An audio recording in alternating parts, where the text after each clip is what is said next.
Sebuah rekaman aksi serangan drone FPV oleh Angkatan Bersenjata Rusia beredar luas di media sosial Telegram pada Sabtu 31 Mei 2025.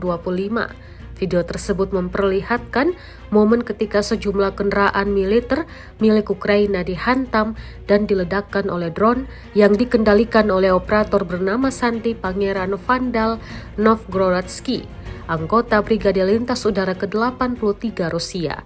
Dalam rekaman tersebut, drone FPV terlihat melaju cepat menuju sasaran sebelum meledak dengan hebat, menyebabkan sejumlah kendaraan musuh terbakar hebat dan hangus di lokasi. Aksi ini menjadi salah satu dari serangkaian operasi ofensif yang melibatkan teknologi drone di garis depan pertempuran. Belum ada konfirmasi resmi dari pihak Ukraina terkait jumlah kerugian atau korban akibat serangan tersebut.